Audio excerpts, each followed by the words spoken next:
Official, y'all. Diddy is not walking free, he's walking straight into prison. Just months after he collapsed to his knees in court thinking he'd dodged a life sentence, the tables have completely turned. 4 years behind bars, $500,000 in fines, and no more bad boy lifestyle because Diddy is officially locked down. The judge looked Diddy right in the face right before handing him a 4-year sentence and said he will forever be associated with... Here's what happened. So the tension had been building for weeks. Diddy lawyers tried everything. They pushed for leniency, attempted to overturn the conviction, and argued that his behavior was nothing more than the excesses of fame. But Judge Aaron Subramanian had been reviewing evidence, survivor testimonies, and letters for 2 weeks, and when the moment came, he made it clear that he was not convinced. So the sentence landed at 50 months in prison. On paper, that's less than the 11 years prosecutors demanded, but it's still a stunning blow for someone who spent decades untouchable. The judge explained the crimes went far beyond consensual encounters. Diddy wasn't just a participant, he was the one organizing, paying for, and fueling the system. And the judge was not playing when he handed down Diddy's sentencing. He said it is clear that there was violence and coercion that he placed upon Cassie Ventura and Jane. When the decision was read, the courtroom went silent. Unlike his dramatic collapse months earlier, there were no tears this time. He sat motionless, staring straight ahead. Only after the judge finished speaking did he turn to more than 30 family members behind him, silently mouthing that he loved them and was sorry. Then the spotlight shifted to the survivors. The judge addressed them directly, acknowledging their bravery and the trauma they endured. Cassie Ventura and another woman, identified only as Jane,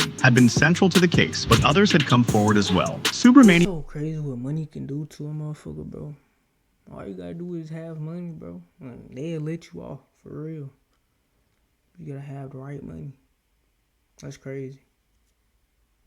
Made it clear that their voices had been heard and that the sentence was also about giving recognition to the people who had been silenced for years. One of the most emotional moments came when 6 of Diddy's 7 children stood together. Quincy, King, Justin, Chance, and twins, Delilah and Jesse, pleaded with the judge, breaking down as they begged for leniency. They spoke about needing their father, especially after losing their mother, Kim Porter, in 2018. Some could barely speak through their tears. Watching them, Diddy shook his head and rubbed his face, visibly struggling to hold back his emotions. But even with his children's words, the judge remained firm. Subramanian explained that the sentence needed to send a message. He said it wasn't enough to assume Diddy had changed, especially since evidence showed he was violent, even after knowing he was under federal investigation. And the judge made it clear that letting him go free would risk more of the same. Still, many people outside the courtroom were outraged at the outcome. Social media lit up with comments like, 4 years is a joke. If he weren't famous, he would have gotten much more time. I'm sick of celebrities getting away with their despicable crimes. Money. That's what it is, man. It's not because he's famous. It's his money. It's his money, bro. Another person wrote, the judge didn't slap him with anything. He slapped all the victims and their families in the face. For those watching, it felt like yet another case where wealth and celebrity softened the blow. And that's the complicated part of Diddy's downfall. This is a man who built an empire from scratch, a self-made mogul with record labels, fashion lines, and global influence. He was praised for inspiring communities of color and opening doors for new artists. But as the judge reminded everyone, good works in the past don't erase years of and power can't excuse what happened to the women who trusted him. So what happens next? Diddy has already spent 1 year in custody, so he's expected to serve around 3 more before release. Afterward, he'll face 5 years of supervised release with strict conditions. His team has already promised an appeal, but appeals can take years and rarely succeed when the evidence is this strong. And this won't be an easy time. Federal prison means separation from his family, friends, and every luxury he's used to. The judge told him plainly that while he will have a life afterward, these years behind bars are meant to break the cycle. That left the courtroom heavy with silence because while Diddy prepares for prison, the bigger question is whether the man who once had the loudest voice in hip-hop will ever show real accountability when he walks free again. Last one, guys. Last one. Kaisenat just can't escape controversy. Lately, multiple celebrities have been stepping up, claiming that he's related to Diddy. It all started as a joke about his new haircut, with fans noting the uncanny resemblance. One thing about the internet, bro, they gonna troll you, bro. So you just gotta know how to take that shit. You gotta know how to deal with it. Just know who you really is, bro. But now with multiple celebrities and Diddy's own speaking up, Kai's walking on thin ice. And the more he tries to shut it down, the more suspicious people get. So, is it all just internet trolling or something way bigger? Let's find. Bro, it's trolling. Obviously, it's trolling, bro. It's just nothing but little ass kids making memes and shit. If you grown making memes about what another nigga look like, then you need help, buddy.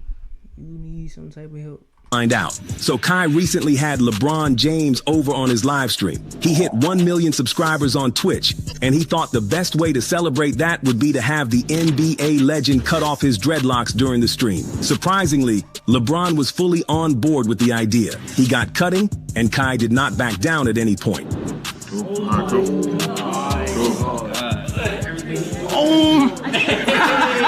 Only it seems like he should have, because once LeBron got done, Kai looked like a whole different person. To be specific, he looked like Diddy. Fans noticed the resemblance right away and pointed it out in the comment section.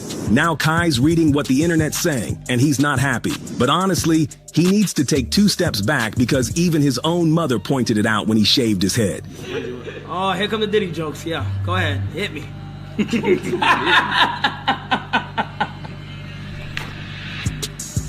Come out and play. I'm on. Come out and play. If his own mother's pointing it out, then there's definitely something there. Now, this is where things take a darker turn. Some fans think this goes deeper than physical resemblance. Why? Well, because the internet discovered that Diddy follows Kai Cenat on Instagram. Of course, that ignited a debate among Kai's fans. During one of his live streams, one person even asked Kai if he had been to any of Diddy's parties, because Diddy doesn't just follow anyone. Kai's response? Fishy, to say the least. He denied having any sort of relationship with the former music mogul. Kai don't like the type to do no weird shit. I don't know him personally. Just off his vibe and shit, I don't know. I could be wrong, but I don't think he'll be on that though. And even called the idea absurd. I've been to a Diddy party. Nigga, I don't follow this nigga! Wait, this nigga trying to recruit?